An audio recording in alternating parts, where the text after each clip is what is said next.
Hi friends, எல்லோரும் எப்படி இருக்கிறீங்க? இன்றைக்கி வீடியோக்குள்ளே என்ன பார்க்க போகிறீங்கன்னா, டியூஸ்டே 10:30லேருந்து ஈவினிங் உள்ள விலாக் தான் எடுத்துக்கிட்டு இருக்கேன். இப்போ பார்த்தீங்கன்னா, காலையில் சாப்பிட்ட பாத்திரம், டிஃபன் செஞ்சது எல்லாமே கிடந்துச்சு. அதெல்லாம் வழக்கி முடிச்சாச்சு. வழக்கிட்டு என்ன சிங்கெல்லாம் கழுவி விட்டுட்டேன். அப்புறம் பார்த்தீங்கன்னா, பருப்பு உருண்டை குழம்புக்காக பருப்பு ஊற வச்சுருக்கேன். அதை நான் எப்படி செய்கிறேங்கிறத உங்களுக்கு வீடியோவில் காட்டுறேன், வாங்க பார்க்கலாம். இப்போ பார்த்தீங்கன்னா, நான் உருண்டை குழம்பு தான் வைக்க போகிறேன். உருண்டை குழம்புக்கு வந்து கடலைப்பருப்பு எடுத்து ஊற வச்சுருக்கிறேன். கடலைப்பருப்பு நான் வந்து இதெல்லாம் 1.5 கிளாஸ் எடுத்து ஊற வச்சுருக்கிறேன். நல்லா ஒரு 1.5 மணி நேரம் ஊற வச்சா ஊறிடுச்சு நல்லா. கூடவே ஒரு நெல்லிக்காய், பெரிய நெல்லிக்காய் சைஸு புளி எடுத்து ஊற வச்சுருக்கிறேன். இப்போ இந்த பருப்பை நம்ம உருண்டை குழம்புக்கு அரைச்சி எடுத்துக்குவோம். அதுக்கு வந்து நான் என்ன எடுத்து வச்சுருக்கேன்னு பார்த்தீங்கன்னா, 3 காஞ்ச மிளகாய், கொஞ்சோண்டு சோம்பு எடுத்து வச்சுருக்கேன். இது இப்போ நம்ம என்ன செய்கிறோம்னா, மிக்ஸி ஜாரில் அரைச்சி எடுத்துக்கிறோம்.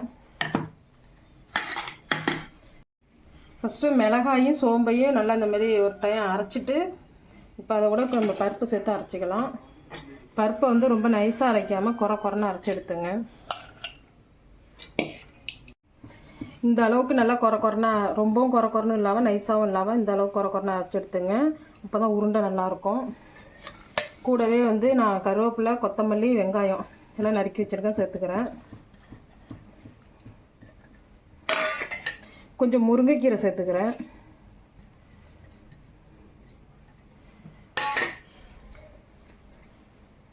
கொஞ்சம் பெருங்காயத்தூள் சேர்த்துங்க. தேவையான அளவு உப்பு சேர்த்துங்க. இந்த அளவுக்கு எல்லாம் உருண்டை பிடிச்சி நான் எடுத்துட்டேன். இப்போ நான் இதை என்ன செய்ய போகிறேன்னா, இட்லி பானையில் தான் வேக வச்சு எடுக்க போகிறேன். ஒரு அரை பாதத்துக்கு வேக வச்சு எடுத்துங்க. அப்போ தான் உருண்டை நல்லா கரையாமல் இருக்கும். நீங்கள் டைரெக்டாக வேணுமாலும் அப்படியே குழம்புல உருட்டி போடலாம். நான் இட்லி பானை வச்சுருக்கிறேன், அதில் வேக வச்சு எடுத்துக்க போகிறேன்.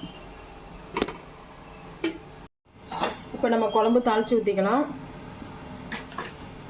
சூடேறிச்சு எண்ணெய் ஊற்றிக்கலாம். எண்ணெய் நல்லா சூடாகிடுச்சு. கொஞ்சமாக கடுகு சேர்த்துக்கலாம்.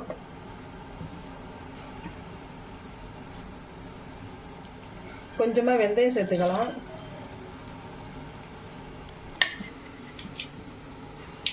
கடுகு நல்லா பொரிஞ்சிருச்சு. கடுகு வெந்தயம் கருவேப்பிலை சேர்த்துக்கலாம்.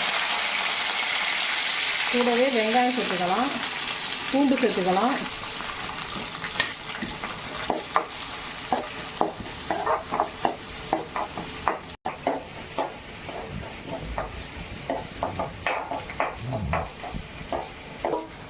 கொஞ்சம் பெருங்காய பொடி சேர்த்துக்கலாம்.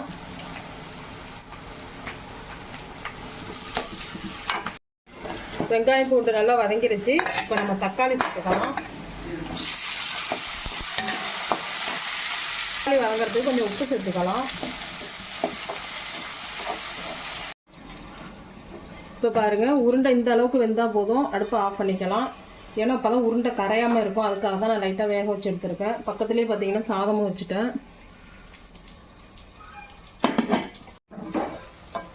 பாருங்கள், தக்காளி வெங்காயம் எல்லாம் நல்லா வதங்கிடுச்சு. இப்போ நம்ம கரைச்சி வச்சுருக்கிற புளி தண்ணி கூடவே நான் மிளகாத்தூளும் சேர்த்து கலந்து வச்சுருக்கிறேன். இப்போ அதை கூட சேர்த்துக்கணும்.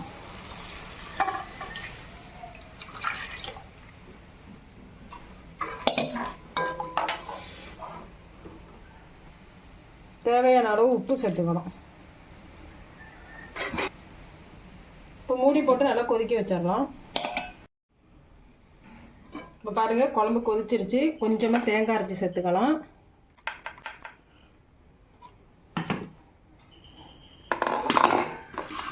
கூடவே வேக வச்சுருக்கிற உருண்டையும் சேர்த்துக்கலாம்.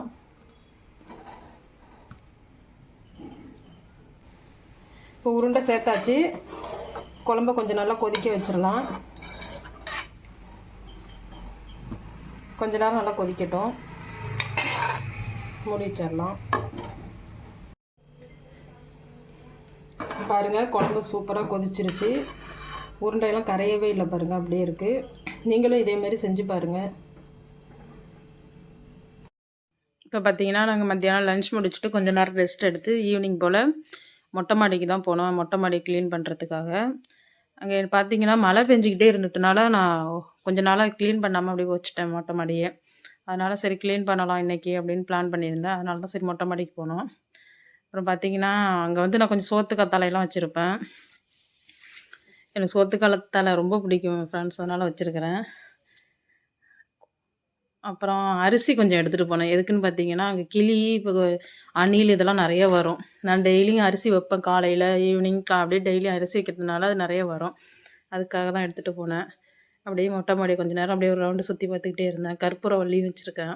எனக்கு நெறைய செடி வைக்கிறதுக்கு ரொம்ப பிடிக்கும். நாங்க வந்து மேல மாடியில இருக்கிறதுனால, நாங்க அதனால எதுவுமே செடி அதிகமா வைக்க முடியல. அதனால என்னால முடிஞ்சது வரையும் நான் கொஞ்சமா வச்சிருக்கேன். எனக்கு தேவையான இது மட்டும். கற்பூரவள்ளி, சொத்துக்கத்தாழை இது வரையும். அத தான் பார்த்துக்கிட்டு இருந்தேன். அதில கொஞ்சம் புல்லெல்லாம் வந்துச்சு. அதான் கிளீன் பண்ணிட்டு, இப்படியே பேசிக்கிட்டு கொஞ்ச நேரம் நின்னேன்.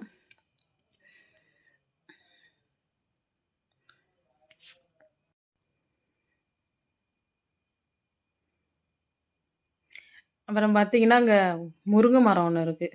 அதில தான் நாங்க தேவையான முருங்கைக்கீரைலாம் எடுத்துக்கிறது. அத தான் பத்தி என் பையன்ட்ட சொல்லிட்டு சிரிச்சுக்கிட்டு நின்னேன். பக்கத்தில பாருங்க, அந்த தென்னை மரத்தில அப்படியே வெத்தல கொடி எப்படி இருந்திருக்குன்னு. ரொம்ப சூப்பரா இருக்குங்க. மொட்டை மாடியில நின்னு பார்க்கும்போது இயற்கை அவ்வளோ அழகா இருக்கும்.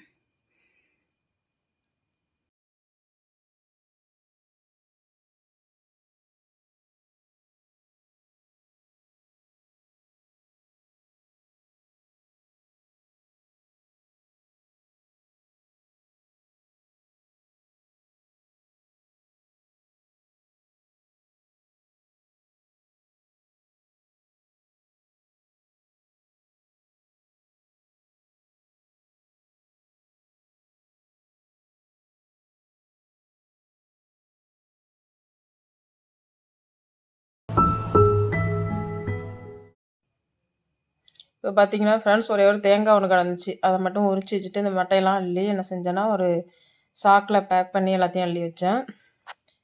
அள்ளி வச்சுட்டு இப்போ என்ன செய்ய போகிறேன்னா, மொட்டை மாடி சுத்தமாக கூட்டி தான் க்ளீன் பண்ண போகிறேன்.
அந்த குப்பையில் மொத்தம்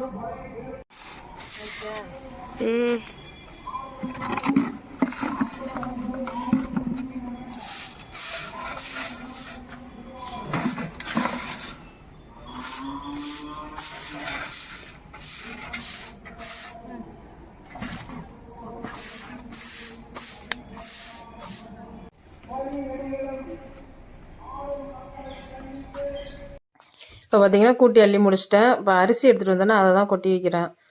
காம்பவுண்ட் மேலே கொட்டி வச்சேனாக்கா இப்போ கிளி, அணில் எல்லாம் வரும். இப்போ பாருங்கள், வர்றத உங்களுக்கு நான் காட்டுறேன் அதை.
அவ்வளோதான் ஃப்ரெண்ட்ஸ். இந்த கொஞ்சம் நேரம் உட்காந்து இந்த கிளி வர்றத பார்த்துட்டே உட்காந்துருந்தோம்.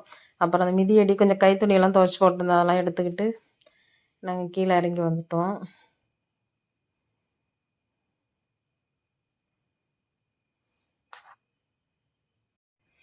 இப்போ கீழே இறங்கி வந்து டீ போட்டு குடித்தோம் ஃப்ரெண்ட்ஸ். டீ போட்டு குடிச்சிட்டு கொஞ்சம் பழமெல்லாம் வாங்கிட்டு வந்திருந்தாங்க, ஃப்ரூட்ஸ் எல்லாம். நாளைக்கு திருவாதிரை சாமி கும்பிடுங்கிறதுனால அதெல்லாம் கொஞ்சம் எடுத்து வச்சுட்டு பார்த்துக்கிட்டு இருந்தேன். எலுமிச்சம்பழம், வாழைப்பழம், கொஞ்சம் ஃப்ரூட்ஸ் எல்லாம் வாங்கிட்டு வந்திருந்தாங்க, பூ எல்லாமே. அவ்வளோதான் ஃப்ரெண்ட்ஸ். இன்றைக்கி இந்த வீடியோ அவ்வளோதான். உங்களுக்கு பிடிச்சிருந்தா லைக் பண்ணுங்கள், ஷேர் பண்ணுங்கள், கமெண்ட் பண்ணுங்கள், சப்ஸ்கிரைப் பண்ணுங்கள், பக்கத்தில் உள்ள பெல் பட்டனை கிளிக் பண்ணுங்கள் ஃப்ரெண்ட்ஸ். மீண்டும் ஒரு வீடியோவை சந்திப்போம். பாய்.